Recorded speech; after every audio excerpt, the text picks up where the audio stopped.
Bago magsimula, mag-subscribe ka na sa channel at i-like ang video para hindi mo makaligtaan ang anumang detalye ng kwentong ito na kahanga-hanga. Ang araw ay sumisikat sa masikip na lansangan ng Tel Aviv habang ang mga tao ay abala sa kanilang mga telepono. Isang malakas na balita ang umalinggaw sa lahat ng sulok ng lungsod, Iran naglunsad ng atake sa Israel. Sa gitna ng kaguluhan, si Jonathan, isang batang propesor ng arkeolohiya sa Hebrew University, ay napapaisip habang nakatitig sa lumang mapa ng Jerusalem na naka-frame sa dingding ng kanyang opisina. Jonathan, tawag ng kanyang estudyanteng si Avi, na mabilis na pumasok sa opisina. Narinig mo na ba? Seryoso na ito. Ang Iran ay nagpadala ng ballistic missiles papunta sa hilagang bahagi. Itinabi ni Jonathan ang hawak niyang libro, ang makapal na sipi ng si propesya ni Ezekiel. Tumayo siya at sumilip sa bintana, tinitingnan ang malayong abot tanaw ng kabundukan. Ave. Pero ang tanong, bakit ngayon? At bakit napaka-agresibo ng kilos nila? Hindi ba't ito'y may kaugnayan sa geopolitika? Tanong ni Avi, halatang balisa. Ang mga bansang nasa rehiyon ay laging may tensyon. Tumitig si Jonathan sa kanya. Minsan, Avi, ang sagot ay nasa mas malalim na konteksto. Hindi lahat ay geopolitika. May mga bagay na nakaugat sa kasaysayan at mga nakaligtaang babala. Samantala, sa Washington, si Kamala Harris, ang Vice-Presidente ng Estados Unidos, ay abala sa isang pulong kasama ang kanyang mga opisyal. Sa malaking screen sa harapan ay ang larawan ng missile na tumama sa Israel. Nakakunot ang kanyang noo, tumingin siya sa mga general. Anong ibig sabihin nito para sa rehiyon? At anong hakbang ang dapat nating gawin upang mapanatili ang kaayusan? Isang matandang opisyal ang sumagot. Ang Iran ay isang matagal ng banta.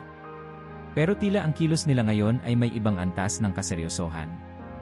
Kung ganoon, dapat tayong kumilos, sagot ni Harris. Hindi natin kayang hayaan ang rehiyong ito na masira sa gulo.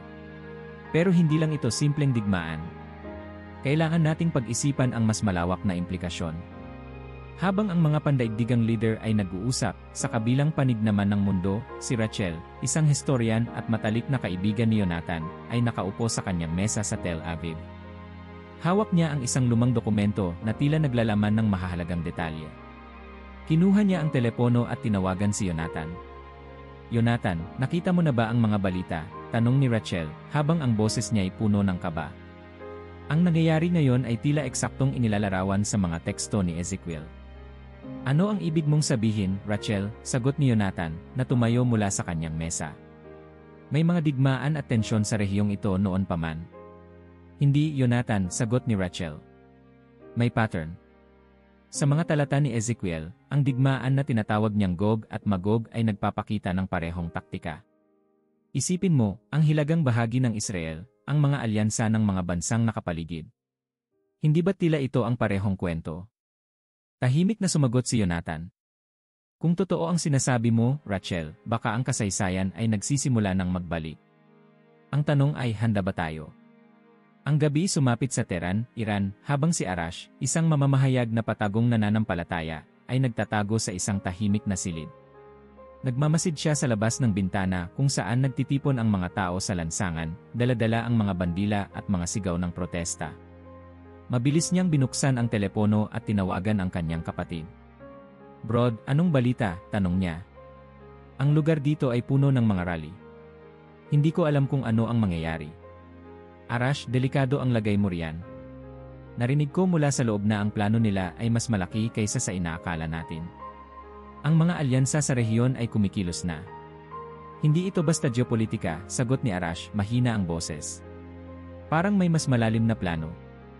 Sa gitna ng kaguluhan, nagkaroon ng isang viral na panayam sa pagitan ni Donald Trump at Joe Rogan sa isang tanyag na podcast. Habang nagpapalitan ng opinyon, biglang nagbanggit si Trump, alam mo ba kung gaano kahalaga ang Middle East sa kasaysayan ng mundo? Sinasabi ng mga propeta na doon magtatapos ang lahat. Napatahimik si Rogan. Seryoso ka ba? Palaging may tensyon dyan.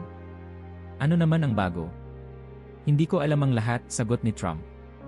Pero ang tanong, bakit tila lahat ng mga kaganapan ngayon ay nagtuturo pabalik sa mga lumang hula? Maaaring hindi coincidence. Muli sa Jerusalem, si Jonathan ay hindi makatulog. Binuksan niya ang kanyang libro at tumitig sa pahinang naglalaman ng mga talata ni Ezekiel. Tumunog ang telepono. Si Rachel iyon, halata sa boses niya ang pagmamadali. Jonathan, kailangan mong makita ito. Isang artifact ang natagpuan sa gown. Mukhang ito ay konektado sa mga teksto ni Ezekiel. Pumunta ka rito bukas. Bukas ng umaga, Rachel, sagot ni Jonathan. Huwag kang gumalaw ng mag-isa. Ang hangin sa Tel Aviv ay tila mas mabigat kaysa karaniwan, isang tahimik na paalala na may mas malaking nangyayari sa mundo. Maaga pa lang nang magpunta si Jonathan sa maliit na cafe kung saan nila madalas magtagpo ni Rachel. Hindi pa siya nauupo nang dumating ito, hawak ang isang lumang sobre. Jonathan, sabi ni Rachel, ibinababa ang sobre sa mesa. Tingnan mo ito. Galing ito sa site sa gown. Nalaman ko ito mula sa isang kaibigan na nagtatrabaho roon. Binuksan ni Jonathan ang sobre at inilabas ang mga larawan ng isang artifact, isang sinaunang tabletang bato na puno ng mga ukit. Ito ba ang iniisip ko? Tanong niya habang sinisipat ang bawat detalye. Sagot ni Rachel, parang hindi makapaniwala. Ang mga simbolo at teksto ay tila tumutukoy sa Gog at Magog. Hindi ba't iyon ang propesya ni Ezekiel? Tumango si Jonathan, sabay bumuntong hininga. Rachel, kung tama ka, maaaring ito ang unang pisikal na ebidensyang tumutukoy sa propesyang iyon. Pero bakit ngayon lang ito lumitaw? Samantala, sa isang lihim na silid sa Tehran, si Arash ay nakaupo sa isang maalikabok na upuan habang nakikinig sa isang pulong ng mga taong may mataas na posisyon. Ang usapan ay umiikot sa estratehiya ng Iran at mga alyansa sa rehiyon. Ang hilagang bahagi ay dapat nating gawing prioridad, sabi ng isang opisyal na may matigas na boses. Israel ay kailangang pahinain. Ito ay hindi lamang tungkol sa militar, ito ay tungkol sa mensahe na kailangang maiparating. Tahimik na nakikinig si Arash, tinatandaan ang bawat salitang sinasabi. Ngunit may isang tanong sa isip niya, bakit tila ang lahat ay nakaayon sa isang mas malaking plano? Hindi ba't ito ang parehong tema na nabanggit sa mga sinulat ni Ezekiel na kanyang binasa noong bata pa siya? Sa Israel, habang pinag-aralan ni Jonathan at Rachel ang artifact, biglang tumunog ang telepono ni Jonathan. Si Avi, sabi niya kay Rachel bago sagutin ang tawag. Jonathan, may balita ka na ba? Tanong ni Avi sa kabilang linya. May mga bagong ulat tungkol sa alyansa ng Iran at Turkey. Mukhang may nilulutong malaki.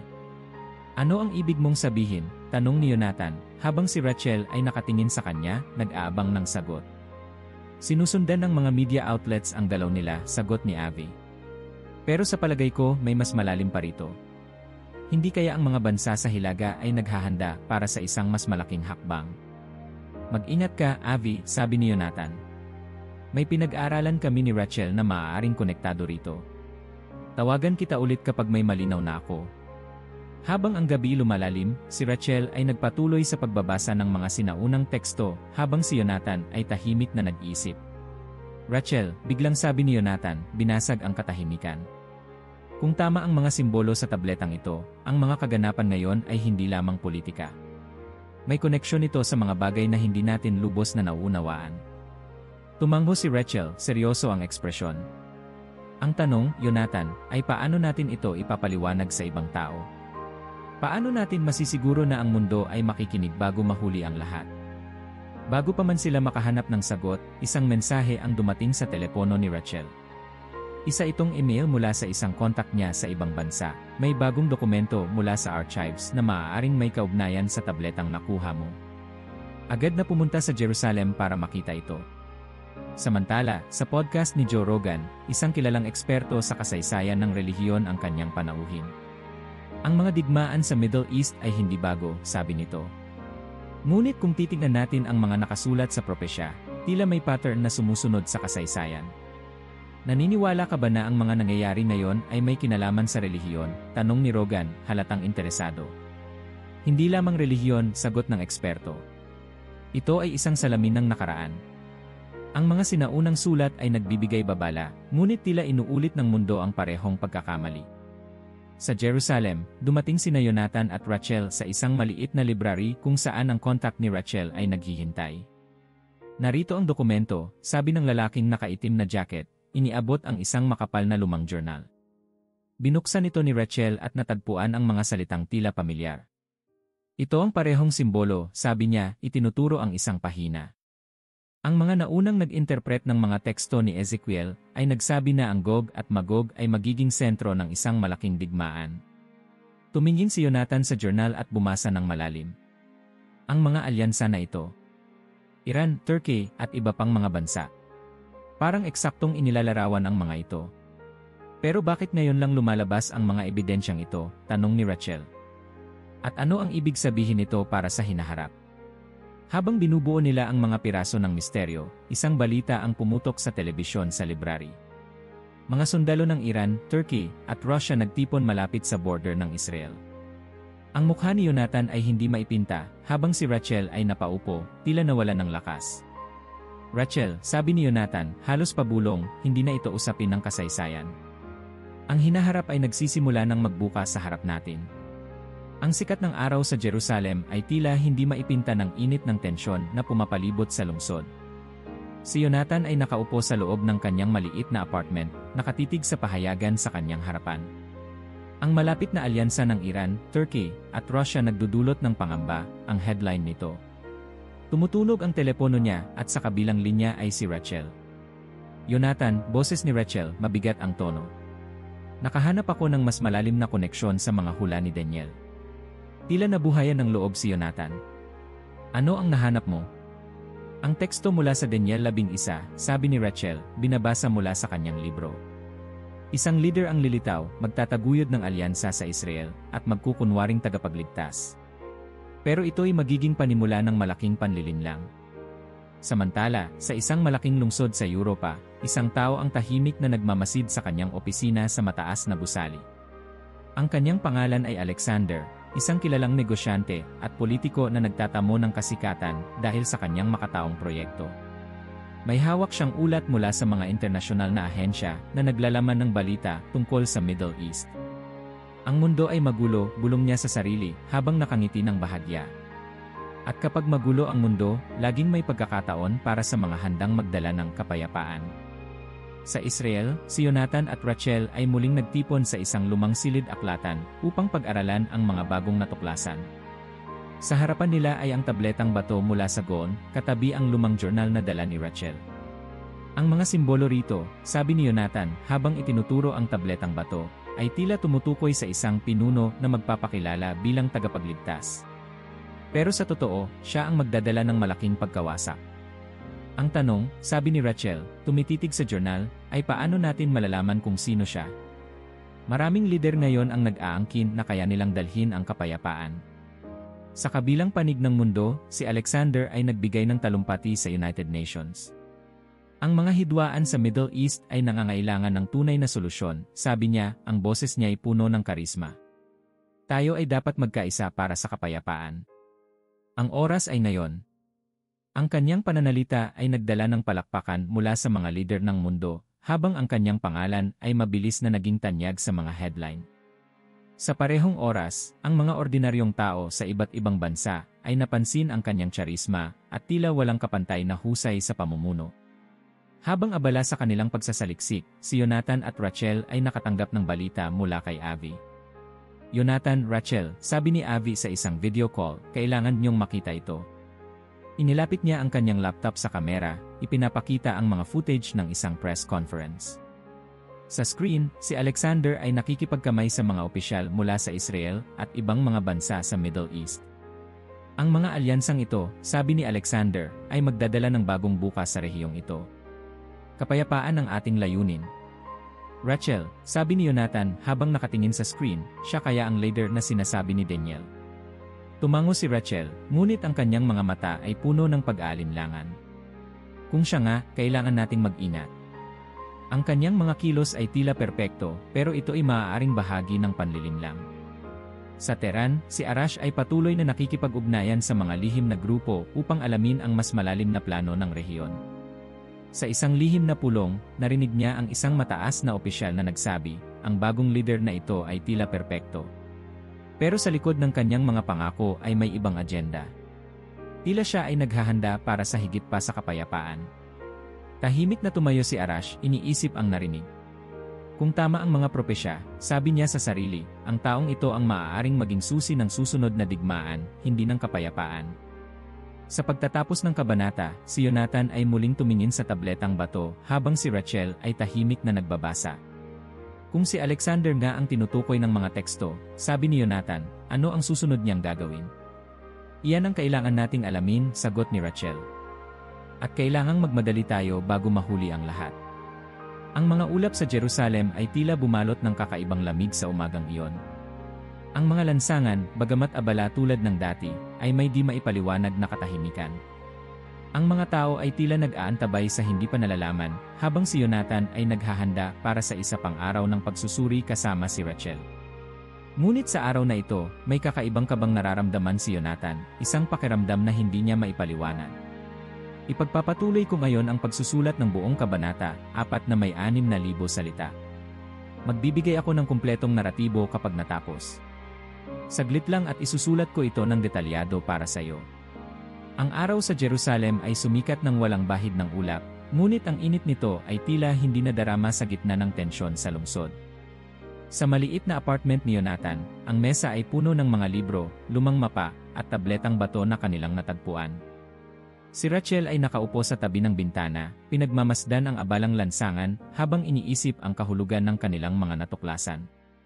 Jonathan, bungad ni Rachel, na hindi inaalis ang tingin sa labas. Napapansin mo ba ang kakaibang damdaming ito? Para bang ang buong mundo ay naghihintay ng isang bagay na hindi natin maipaliwanag? Tumingin si Jonathan mula sa tabletang nasa harapan niya. Nararamdaman ko rin, Rachel.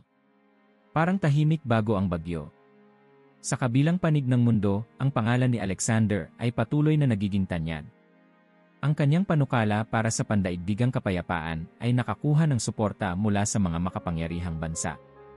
Sa isang press conference sa Geneva, ang kanyang tinig ay puno ng pag-asa habang ipinaliliwanag ang kanyang plano. Ang kapayapaan sa Middle East ay hindi imposible, anya. Ngunit nangangailangan ito ng pagtutulungan. Ako'y naniniwala na sa ating panahon, kaya nating buwagin ang mga pader ng galit at kawalan ng tiwala. Ang silid ay napuno ng palakpakan. Sa mga mata ng marami, si Alexander ay hindi lamang leader, siya ay parang tagapagligtas. Habang abala sa pag-aaral, si Jonathan ay biglang nakatanggap ng tawag mula kay Avi. Jonathan, nakita mo na ba ang balita? Tanong ni Avi, ang boses ay halatang puno ng kaba. Hindi pa, sagot ni Jonathan, tumayo mula sa kanyang upuan. Ano ito? Ipinahayag ni Alexander ang isang bagong kasunduan sa Israel, paliwanag ni Avi. Ito raw ay magdadala ng kapayapaan sa buong rehiyon. Ngunit may mga detalye rito na tila kahina-hinala. Anong ibig mong sabihin? Tanong ni Rachel, sumingit sa usapan. Ipinangako niyang magkakaroon ng ganap na proteksyon para sa Israel, ngunit kapalit nito, may mga kondisyon na hindi pa malinaw, sagot ni Avi. Kailangan nating mag-usisa. Kinagabihan, ang mga lansangan ng Jerusalem ay napuno ng diskusyon tungkol sa anunsyo ni Alexander. Sa isang maliit na cafe, si Jonathan at Rachel ay nakaupo kasama si Avi. Ang tatlo'y tahimik sa loob ng ilang minuto, iniisip ang kanilang mga susunod na hakbang. Kung si Alexander ang leader na sinasabi sa mga teksto, bungad ni Jonathan, kailangan nating malaman kung ano ang tunay niyang layunin. Hindi natin siya pwedeng basta pagkatiwalaan. Tama ka, sagot ni Rachel. Ang mga propesya ay malinaw, ang leader na ito ay magdadala ng kapayapaan sa una, ngunit ito'y magiging simula ng mas malaking kaguluhan. Maaari ba nating patunayan ito? Tanong ni Avi, halata ang pag-aalinlangan. Baka naman siya talaga ang sagot sa mga suliranin ng rehiyon. Hindi natin pwedeng baliwalain ang mga babala, sagot ni Jonathan. May dahilan kung bakit nagkakatotoo ang mga nakasulat. Samantala, sa Tehran, si Arash ay nasa isang lihim na pulong kasama ang mga miyembro ng kanyang grupo.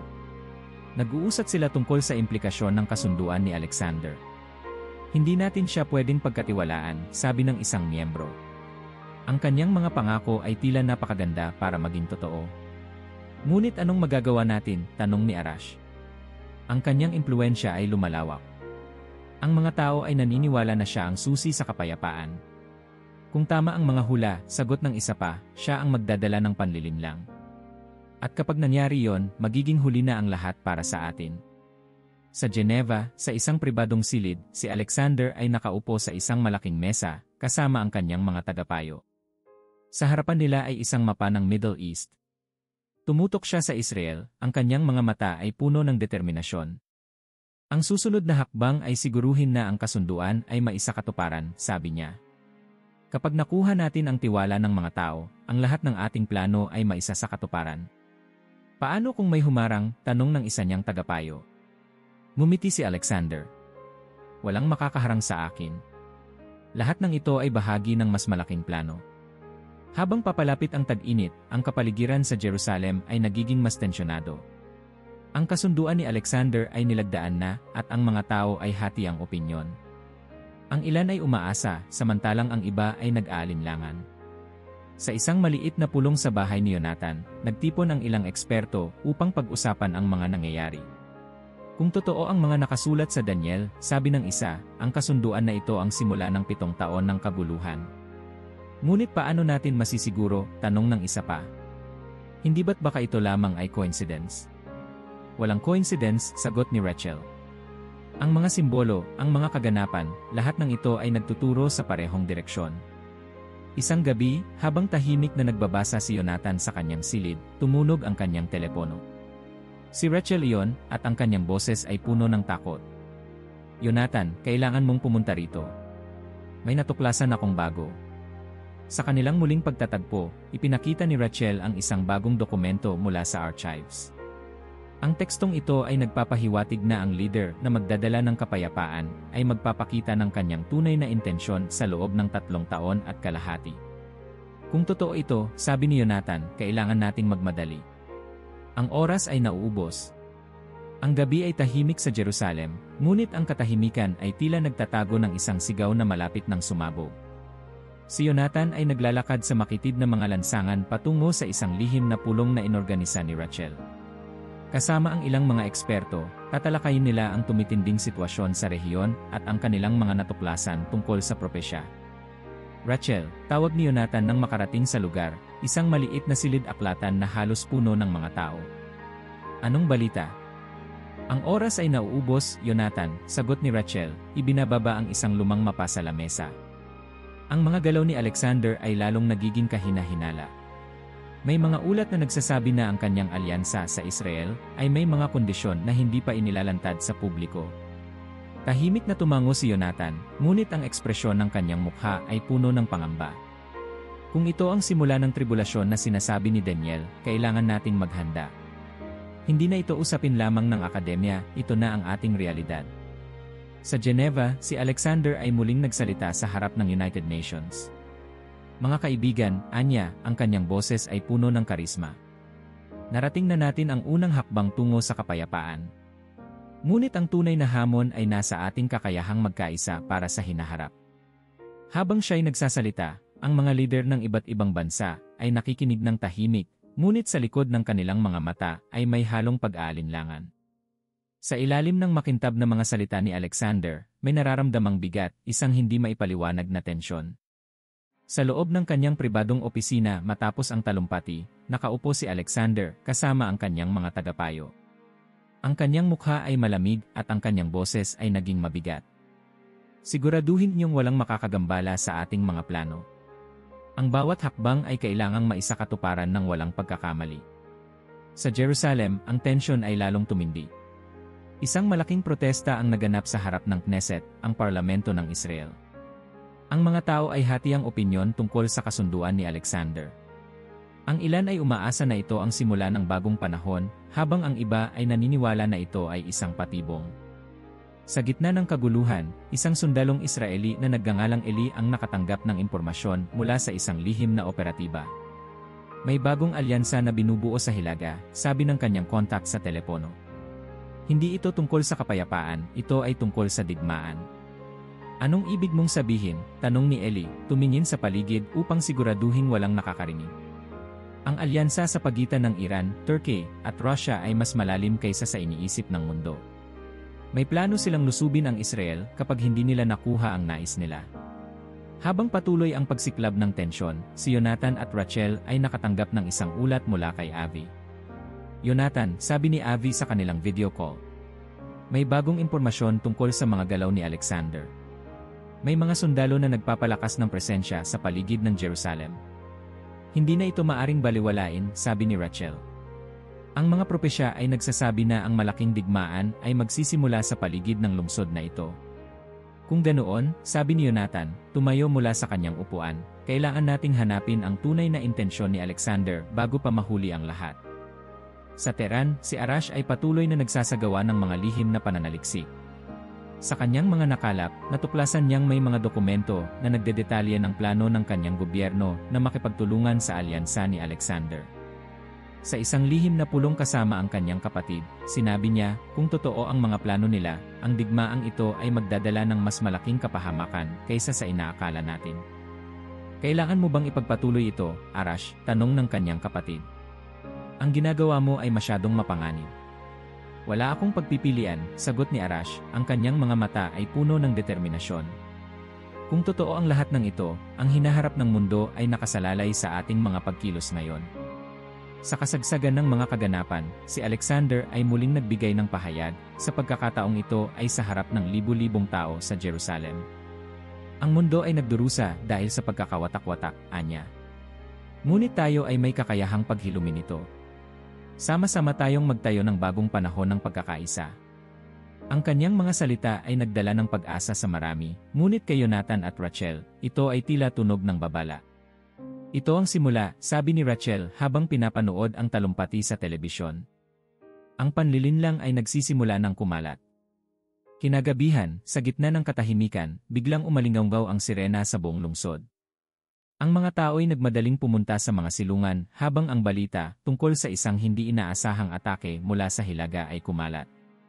Si Jonathan, kasama si Rachel, ay nagmamadaling nagtipon ng kanilang mga kagamitan at tumakbo patungo sa isang ligtas na lugar. Hindi ito aksidente, sabi ni Jonathan habang sila ay nagtatago. Ito ang simula ng digmaan na sinasabi sa mga propesya. Habang nagtatago, ang mga bomba ay nagsimula ng bumagsak sa ilang bahagi ng lungsod. Ang ingay ng pagsabog ay nagbigay ng bigat sa mga hula na kanilang pinag-aralan. Ang tribulasyon ay nagsimula na. Ang liwanag ng umaga ay nagdala ng panandaliang kapayapaan sa Jerusalem matapos ang magulong gabi ng pag-atake. Ang mga tao'y tahimik na naglalakad sa mga lansangan, dala ang bigat ng kagabi. Sa isang sirang gusali malapit sa Old City, si Jonathan at Rachel ay tahimik na nag-uusap kasama ang ilan pang mga miyembro ng kanilang grupo. Jonathan, sabi ni Rachel habang hinahawakan ang isang lumang journal, ang mga hula ay malinaw. Ang panahong ito ay magdadala ng pinakamalaking pagsubok sa mga naniniwala. Tumingin si Jonathan sa mga tao sa paligid nila. Ang ilan ay mukhang pagod, ang iba naman ay tahimik na nagdarasal. Hindi tayo pwedeng maghiwa-hiwalay, sagot niya.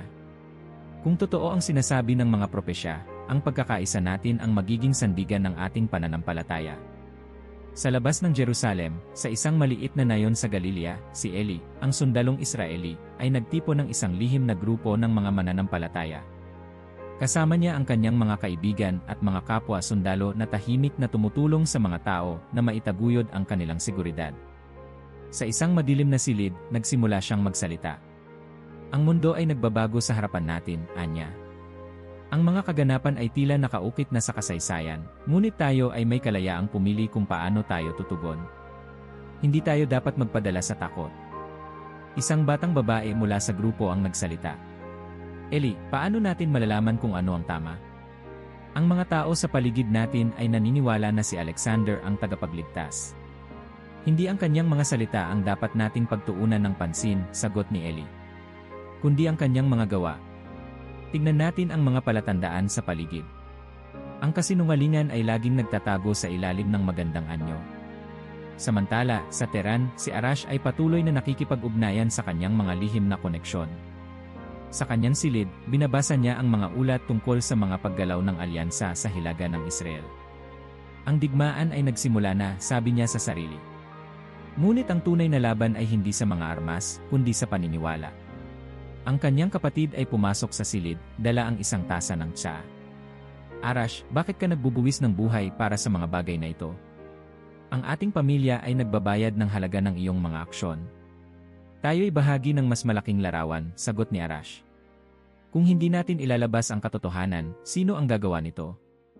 Ang mundo ay nalinlang, ngunit may pagkakataon pa tayong magising sila. Habang tumitindi ang tensyon sa bawat panig ng mundo, ang mga mananampalataya ay nagsisimulang magtipon-tipon ng palihim.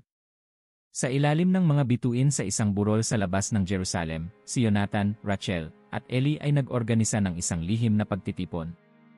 Sa harapan nila ay isang grupo ng halos 50 tao, lahat ay nagtatago mula sa mga otoridad. Mga kaibigan, bungad ni Jonathan, ang boses ay puno ng determinasyon. Ang ating pananampalataya ang magiging ilaw sa madilim na panahong ito. Hindi natin maitatanggi ang mga palatandaan. Ang panahon ng tribulasyon ay naririto na. Isang matandang lalaki ang tumayo mula sa grupo. Paano natin mapapanatili ang ating pananampalataya kung ang ating paligid ay puno ng takot? Tanong niya.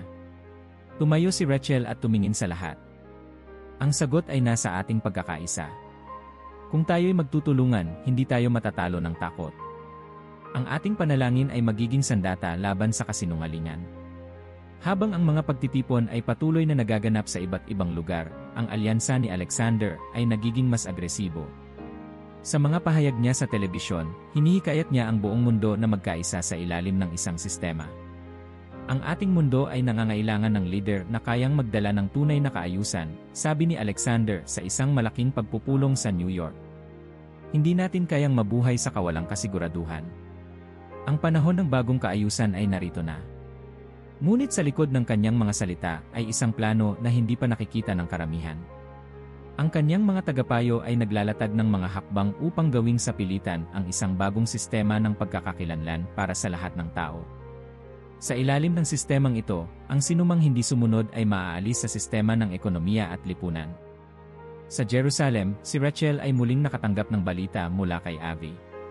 Rachel, sabi ni Avi sa telepono, may mga bagong ulat na inilalabas tungkol sa sistemang ito. Ang mga taong tumanggi sa bagong marka ay hindi na makakabili o makakapagbenta. Ang kanilang pagkakakilanlan ay tatanggalin. Ang marka, bulong ni Rachel, halos hindi makapaniwala. Ito ang sinasabi sa Apokalipsis. Anong gagawin natin? Tanong ni Avi. Maghintay ka, sagot ni Rachel. Kailangan naming makita ito ni Jonathan. Ngunit ang alam ko, hindi tayo pwedeng magpadala rito. Habang tumitindi ang mga kaganapan, ang mga mananampalataya ay nagsimulang magtayo ng kanilang sariling komunidad. Sa isang liblib na lugar sa Galilea, ang grupo ni Jonathan at Eli ay nagsimulang magtanim ng pagkain at magtipon ng mga supply. Ngunit hindi lahat ay sumasang-ayon. Bakit tayo nagtutago? Tanong ng isang kabataan sa grupo. Hindi ba't mas mabuti kung tayo ay lumaban? Tumingin si Eli sa kanya, puno ng pasensya ang boses. Hindi ito laban ng mga sandata. Ang tunay na laban ay nasa ating mga puso. Kung lalaban tayo gamit ang galit, matatalo tayo. Ngunit kung mananatili tayong tapat sa ating pananampalataya, hindi nila tayo matatalo. Sa pagtatapos ng kabanata, ang buwan ay sumikat ng maliwanag sa kalangitan. Sa burol kung saan nagtitipon ang grupo ni Jonathan, ang lahat ay nakatayo, nagdarasal. Ang kanilang mga tinig ay nagkakaisa, puno ng pag-asa sa gitna ng kaguluhan. Panginoon, wika ni Jonathan habang ang kanyang tinig ay sumabay sa iba, bigyan mo kami ng lakas upang magpatuloy. Sa gitna ng mga pagsubok, manatili ka sa aming puso. Habang ang kanilang mga tinig ay umaabot sa kalangitan, ang madilim na balita mula sa lungsod ay patuloy na lumalapit. Ngunit sa maliit na burol na iyon, ang ilaw ng pananampalataya ay nagningning, handang harapin ang anumang paparating. Ang araw ay matindi ang init sa isang disyerto sa Syria, kung saan dumaloy ang makasaysayang ilog Euphrates. Ngunit sa araw na ito, ang ilog ay halos hindi makikilala, ang tubig nito ay unti-unting nawawala na nag-iwan ng bitak-bitak na lupa sa mga gilid nito. Si Arash, kasama ang isang grupo ng mga mamamahayag, ay tahimik na tumingin sa kakaibang tanawin. Hindi ito natural, sabi ng isa sa mga kasama ni Arash, isang environmental scientist.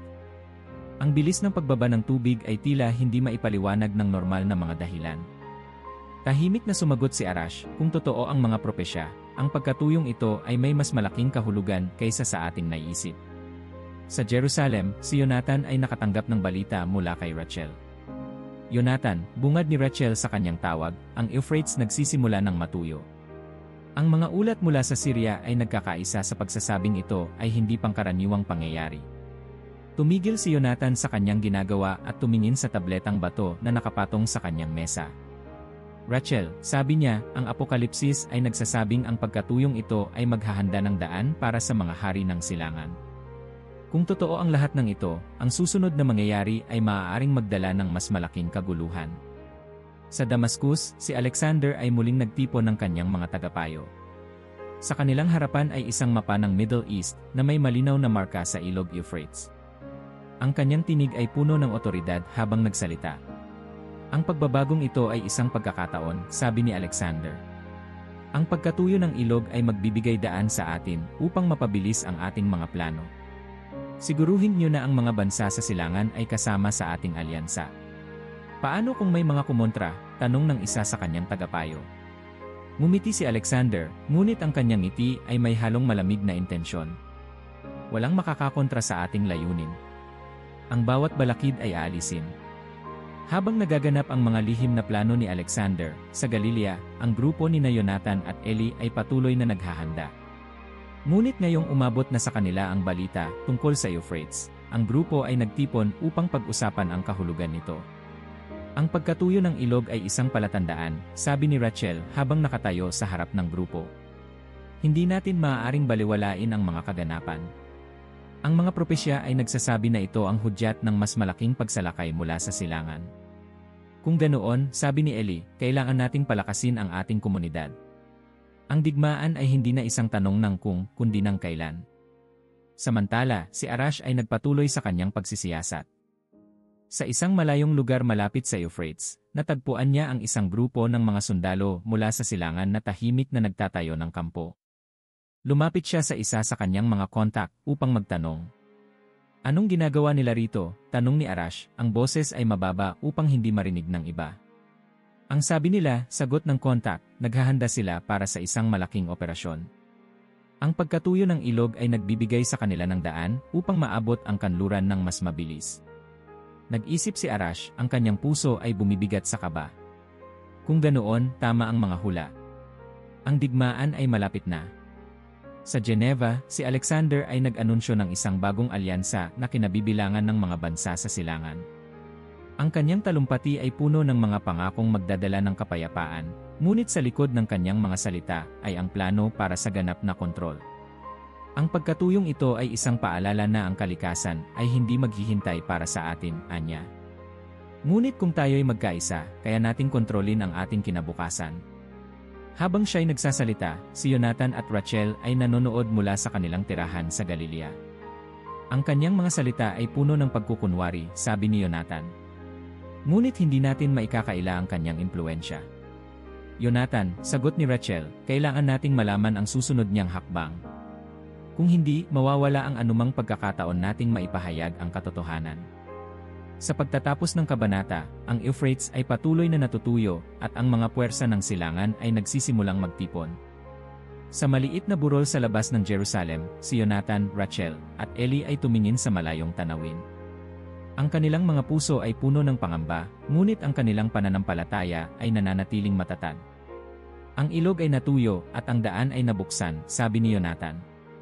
Ngunit hindi pa tapos ang ating laban. Ang ating pagkakaisa ang magiging sandigan natin laban sa darating na unos. Habang ang buwan ay sumikat sa kalangitan, ang grupo ay tahimik na nagtipon sa panalangin, umaasang ang kanilang pananampalataya ay magbibigay ng liwanag sa gitna ng paparating na dilim. Ang gabi ay tahimik, ngunit ang hangin sa Galilea ay tila puno ng bigat na hindi maipaliwanag. Si Jonathan ay nakatayo sa gilid ng isang burol, nakatingin sa malayong tanawin kung saan nagsisimula ng magtipon ang mga hukbo mula sa silangan. Sa tabi niya si Rachel, na ang mga matay puno ng kaba. Jonathan, sabi ni Rachel, halos bulong ang boses. Nagsisimula na ang laban. Ang mga hukbong ito, hindi na ito simpleng galaw militar. Ang lahat ay nakaturo sa propesya. Alam ko, sagot ni Jonathan habang tinitingnan ang tabletang bato na dala niya. Ito ang digmaan na binanggit sa Apokalipsis. Ang Armageddon ay hindi lamang isang lugar, ito ang simula ng wakas. Sa Jezreel Valley, kung saan matatagpuan ang biblikal na Armageddon, ang mga sundalo mula sa iba't ibang bansa ay nagtipon. Ang ingay ng mga makina at armas ay nagpapahiwatig ng darating na labanan. Si Eli, na ngayon ay bahagi ng mga lihim na galaw ng mananampalataya, ay nandoon, nagmamasid mula sa malayo. Eli, sabi ng kanyang kasamang sundalo na si David, ano ang plano natin? Hindi natin kayang labanan ang ganitong klaseng puwersa. Hindi ito tungkol sa kung paano tayo lalaban, sagot ni Eli. Ito ay tungkol sa kung paano natin pananatiliin ang ating pananampalataya. Hindi tayo magtatagumpay gamit ang mga armas. Ang tagumpay natin ay nasa ating paninindigan. Sa kabilang panig ng mundo, si Alexander ay nagbigay ng huling pahayag bago umalis patungo sa Middle East. Sa harap ng mga kamera, ang kanyang boses ay puno ng determinasyon. Ang panahon ng kaguluhan ay narito, anya. Ngunit sa pamamagitan ng pagkakaisa, tayo ang magiging tagapagligtas ng mundo. Huwag kayong matakot sapagkat sa wakas, ang kapayapaan ay magtatagumpay. Ang kanyang mga taga-suporta ay nagdiwang, ngunit sa likod ng kanyang mga salita, ang kanyang mga plano ay mas madilim kaysa sa inaakala ng karamihan. Habang ang mga puwersa ay nagtitipon sa Armageddon, ang mga mananampalataya sa Galilea ay nag-organisa ng isang espesyal na pagtitipon. Sa gitna ng gabi, si Jonathan at Rachel ay nagsalita sa harap ng kanilang maliit na grupo. Mga kaibigan, bungad ni Jonathan, ang laban ay hindi lamang sa lupa. Ito ay laban din ng espiritu. Kailangan nating maging matatag.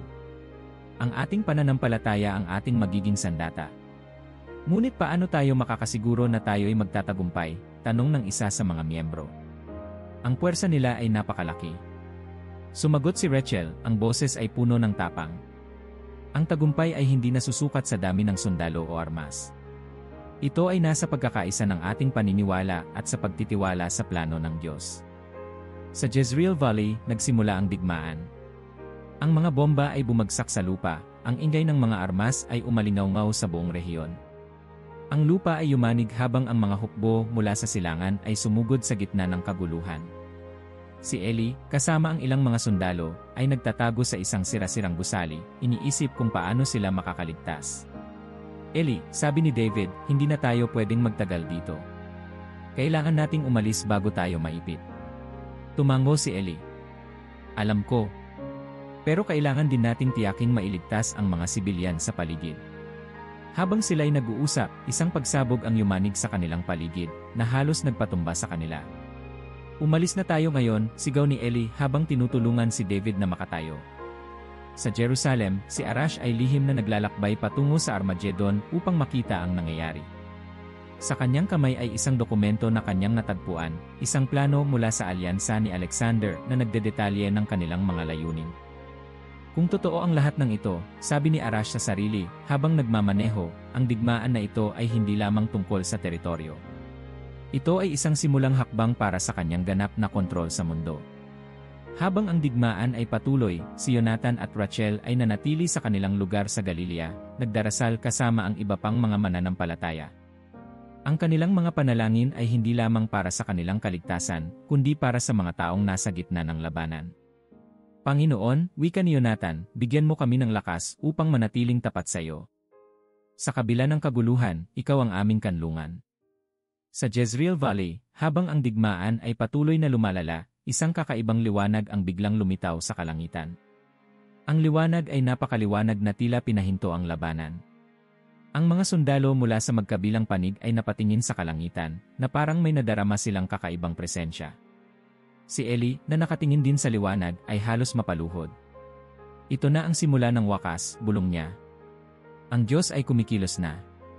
Sa Galilea, nakita rin ni Jonathan at Rachel ang liwanag. Ang kanilang mga mukha ay puno ng pagkamangha, habang ang liwanag ay tila umaabot sa bawat sulok ng lupa. Rachel, sabi ni Jonathan, ang mga propesya ay nagkakatotoo. Ang laban ay hindi na natin laban. Ito na ang kilos ng Diyos. Habang ang liwanag ay patuloy na nagliliwanag, ang mga hukbo ni Alexander ay tila nabalot ng takot. Sa Jerusalem, si Alexander, na nanonood ng mga kaganapan mula sa isang secure na lokasyon, ay nagpakita ng galit sa kanyang mukha. Hindi sila susuko, bulong niya sa kanyang sarili. Ngunit hindi rin ako titigil. Ang laban na ito ay hindi matatapos dito. Ang kabanata ay nagtatapos sa isang tahimik na tagpo. Sa Jezreel Valley, ang liwanag ay nagsimulang humupa, ngunit ang epekto nito ay nag-iwan ng pagbabago sa lahat ng naroon. Sa isang maliit na burol, si Jonathan, Rachel, at ang iba pang mga mananampalataya ay nagtipon upang magpasalamat. Ang laban ay malapit nang matapos, sabi ni Rachel. Ngunit ang tunay na tagumpay ay nasa kanyang mga kamay. Ang araw ay tila hindi sumikat ng maayos sa Jerusalem. Sa gitna ng nawasak na lungsod, ang mga tao ay nagtipon sa iba't ibang lugar, puno ng takot at kawalang pag-asa. Sa Jezreel Valley, ang digmaan ay patuloy na umaalingaw-ngaw. Ngunit sa kabila ng lahat ng ito, ang liwanag mula sa kalangitan ay muling nagpakita, mas maliwanag kaysa dati. Si Jonathan, Rachel, at ang kanilang grupo ay nakatayo sa isang burol sa Galilea, nagmamasid sa liwanag na tila bumabalot sa buong paligid. Ito na ang sandali, sabi ni Jonathan, halos pabulong. Ang sinabi sa mga propesya, ang pagbabalik niya. Sa Jezreel Valley, ang mga sundalo mula sa magkabilang panig ay huminto sa kanilang mga kilos. Ang liwanag ay bumaba mula sa kalangitan, at sa gitna nito, isang figura ang lumitaw. Ang anyo nito ay hindi maipaliwanag, isang halong kapayapaan at kapangyarihan ang nararamdaman ng lahat ng naroroon. Si Eli, kasama ang kanyang grupo ng mga sundalo, ay napaluhod sa lupa. Ito na ang Panginoon, sabi niya, ang kanyang mga mata ay puno ng luha. Ang kanyang presensya ay narito. Habang ang mga sundalo ay natulala sa kanilang nakita, si Alexander, na nanonood mula sa isang mataas na lokasyon, ay nagpakita ng galit at takot. Hindi ito maaari, sigaw niya, ang kanyang mga kamay ay nakatikom sa galit. Hindi matatapos ang laban ng ganito. Tumayo siya at nagsalita sa kanyang mga tagapayo. Maghanda kayo. Hindi natin maaaring hayaang mawalan tayo ng kontrol. Ngunit ang kanyang mga tagapayo, nakitang-kita rin ang liwanag mula sa malayo, ay tila nawalan ng lakas ng loob. Sir, sabi ng isa, hindi na ito laban na kaya nating labanan. Ang nakikita natin ay hindi gawa ng tao. Samantala, si Arash, na nasa gitna ng kaguluhan, ay napuno ng pagkamangha habang pinagmamasdan ang liwanag. Ang kanyang mga kamay ay nanginginig habang hawak ang dokumentong kanyang nadiskubre. Ito na nga, sabi niya sa sarili, ang wakas ng lahat ng ito. Ang mga propesya ay nagkatotoo. Sa Galilea, sina Jonathan at Rachel ay nagtipon ng kanilang grupo upang magdasal. Ang kanilang mga panalangin ay puno ng pasasalamat at pag-asa. Panginoon, sabi ni Jonathan habang nakatingala sa kalangitan, ikaw lamang ang aming kanlungan. Salamat sa iyong pagbabalik. Ang kanilang mga tinig ay nagkaisa, umaabot sa kalangitan, habang ang liwanag ay patuloy na lumaganap sa buong mundo. Ang mga lupaing nawasak ay tila muling binubuhay, at ang mga tao ay nagsimulang makaramdam ng kapayapaan sa gitna ng kaguluhan. Sa Jezreel Valley, ang figura sa gitna ng liwanag ay nagsimulang magsalita. Ang tinig nito ay malinaw, puno ng otoridad, ngunit puno rin ng pagmamahal. Ang panahon ng kasamaan ay natapos na, sabi nito. Ang lahat ng tumindig sa kasamaan ay haharap sa hustisya. Ang mga hukbo ni Alexander, na dati puno ng tapang, ay nagsimulang umatras. Ang kanilang mga armas ay walang silbi sa harap ng liwanag na ito. Ang mga tao mula sa magkabilang panig ay napaluhod, umaasa sa kapatawaran. Habang ang mga kaganapan ay nagaganap sa Armageddon, si Alexander ay nagbigay ng kanyang huling utos. Ihanda ang lahat ng natitirang puwersa, sigaw niya, hindi tayo susuko. Ngunit kahit ang kanyang mga tauhan ay nagpakita ng pag-aalinlangan. Ang ilan ay tumayo, iniwan siya, habang ang iba ay napaupo na lamang, tinanggap ang katotohanan na ang laban ay tapos na. Hindi ito ang wakas ko, sigaw ni Alexander, ngunit sa kabila ng kanyang galit, ang liwanag mula sa kalangitan ay patuloy na pinalalakas ang presensya nito. Sa Jerusalem, ang mga tao ay nagtipon sa paligid ng templo, nagdarasal at naghihintay. Ang liwanag mula sa Jezreel Valley ay umabot sa lungsod, at ang lahat ay napuno ng pag-asa. Si Rachel, na nasa Galilea pa rin, ay tumingin kay Jonathan. Ang buong mundo ay nagkakaisa sa panalangin. Ito na ang sandali. Tumango si Jonathan. Rachel. Ang kapangyarihan ng Diyos ay nagdudulot ng pagbabago. Hindi na ito mapipigilan ng sinuman. Habang ang liwanag ay patuloy na bumalot sa lahat ng sulok ng mundo, ang figura sa gitna nito ay muling nagsalita. Ako ang Alpha at Omega, ang simula at ang wakas. Ang lahat ng nanatili sa kanilang pananampalataya ay magkakaroon ng buhay na walang hanggan. Ang mga tao ay nagsimulang magyakapan, ang kanilang mga puso ay napuno ng kagalakan. Sa Jezreel Valley, ang digmaan ay tuluyang natapos. Ang mga armas ay itinapon, at ang mga sundalo mula sa magkabilang panig ay nagtipon upang magdasal. Sa pagtatapos ng kabanata, ang mundo ay tila bumalik sa katahimikan. Sa Galilea, sina Jonathan, Rachel, at ang kanilang grupo ay nagtipon upang magpasalamat. Ang kanyang pagbabalik ay nagbigay ng liwanag sa gitna ng kadiliman, sabi ni Jonathan. Ngunit ang ating tungkulin ay hindi pa tapos, dagdag ni Rachel. Kailangan nating ipalaganap ang kanyang mensahe sa buong mundo. Habang ang araw ay muling sumikat, ang mundo ay nagbukas ng bagong yugto, puno ng pag-asa at kapayapaan. Ang mundo ay tila bumalik sa katahimikan matapos ang liwanag mula sa kalangitan ay lumaganap sa bawat sulok ng lupa. Sa Jerusalem, ang mga tao ay nagtipon sa paligid ng templo, puno ng pasasalamat at pananampalataya. Ang mga bakas ng digmaan ay naroon pa rin, ngunit ang presensya ng kapayapaan ay mas nararamdaman ngayon. Si Jonathan at Rachel, kasama ang kanilang grupo, ay naglakbay patungo sa lungsod mula sa Galilea. Habang sila'y naglalakbay, nakita nila ang mga tao sa mga lansangan na nagdarasal, umaawit at nagkakaisa. Ang dating takot at puot ay napalitan ng kagalakan. Rachel, sabi ni Jonathan habang naglalakad, ang bagong simula ay narito.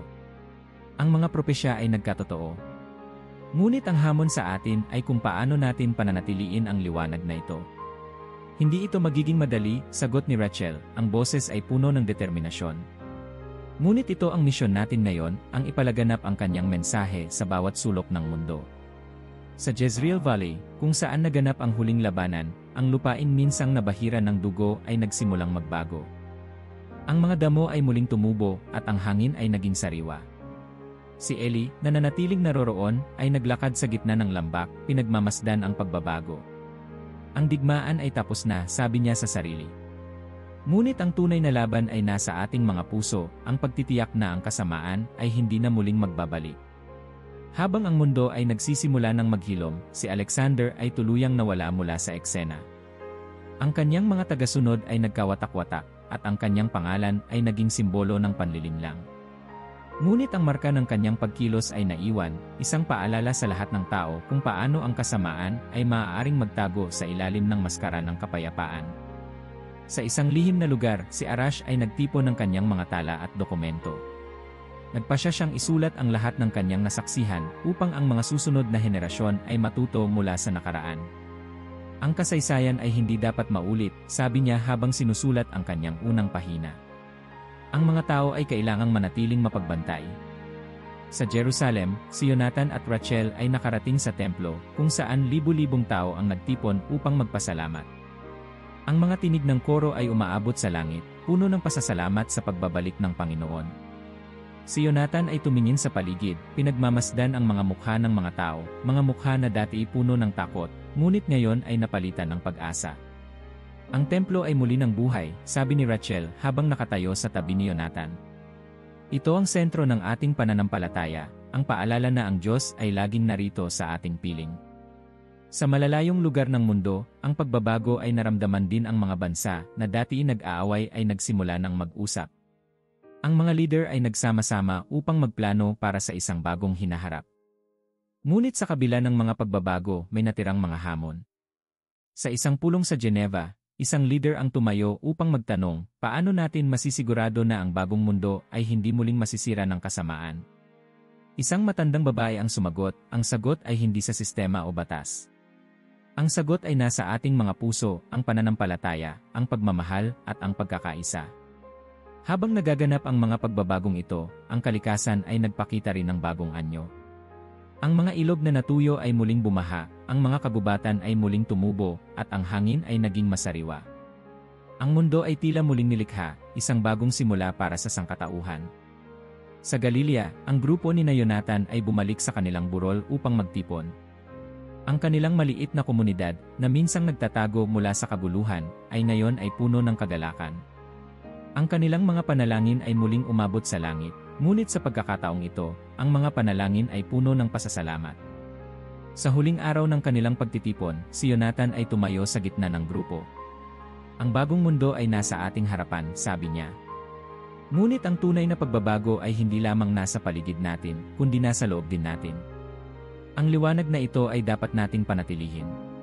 Tumayo si Rachel sa tabi niya. Ang ating misyon ay hindi pa tapos. Kailangan nating dalhin ang mensahe ng Diyos sa bawat tao, sa bawat lugar. Ang mundo ay nangangailangan ng liwanag na ito. Sa huling eksena, ang araw ay sumikat sa bagong langit at bagong lupa. Ang mga tao sa buong mundo ay nagsimula ng kanilang araw na puno ng pag-asa. Sa Galilea, sina Jonathan, Rachel, at ang kanilang grupo ay nakatayo sa burol, nagmamasid sa malayong tanawin. Ang simula ng bagong panahon, sabi ni Jonathan. Ang wakas ay naging simula.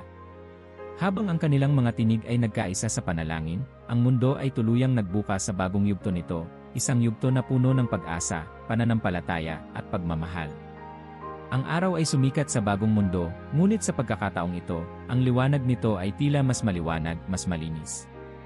Ang hangin ay puno ng sariwang simoy, at ang mga ibon ay masiglang umaawit sa bawat sulok ng daigdig. Ang mundo, matapos ang mga digmaan at kaguluhan, ay nagbukas ng bagong yugto. Si Jonathan ay nakatayo sa burol sa Galilea, nagmamasid sa malayong tanawin. Sa tabi niya si Rachel, nakangiti habang pinapanood ang mga tao sa ibaba na abala sa kanilang mga gawain. Ang kanilang maliit na komunidad ay naging isang halimbawa ng pagkakaisa at pananampalataya, na ngayon ay nagsisimulang magbigay inspirasyon sa iba't ibang panig ng mundo. Jonathan, sabi ni Rachel, naalala mo ba kung paano tayo nagsimula rito? Parang kailan lang nagtatago tayo mula sa kabuluhan. Ngayon, ang lugar na ito ay naging tahanan ng pag-asa. Tumango si Jonathan, ang kanyang mga mata ay puno ng damdamin. Rachel, ang ating laban noon ay tila napakahirap. Ngunit ang biyaya ng Diyos ay hindi nagkukulang. Ang lahat ng ating pinagdaanan ay humantong sa sandaling ito. Sa kabisera ng Israel, ang templo ay tuluyang naibalik sa dating kaluwalhatian. Ang lugar na minsang puno ng tensyon at digmaan ay ngayon ay naging sentro ng pananampalataya at pagkakaisa. Ang mga tao mula sa iba't ibang panig ng mundo ay nagsimulang maglakbay patungo sa Jerusalem upang makita ang bagong simula. Sa isang seremonya na ginanap malapit sa templo, nagtipon ang mga leader mula sa iba't ibang bansa. Ang seremonya ay hindi lamang simbolo ng pagtatapos ng kaguluhan, kundi ng pagsisimula ng bagong yugto ng pandaigdigang pagkakaisa. Isang matandang rabi ang tumayo sa gitna ng entablado. Ang kanyang tinig ay puno ng kapayapaan habang nagsimula siyang magsalita. Ang mundo ay dumaan sa madilim na panahon, ngunit ang liwanag ng Panginoon ay nagbigay daan sa ating muling pagkabuhay. Ito na ang panahon ng pagkakaisa at pagmamahalan. Ang mga tao ay nagpalakpakan, at sa kanilang mga mukha ay makikita ang pag-asa sa bagong kinabukasan. Habang ang mundo ay nagsisimulang maghilom, isang bagong sistema ng pamamahala ang itinatag.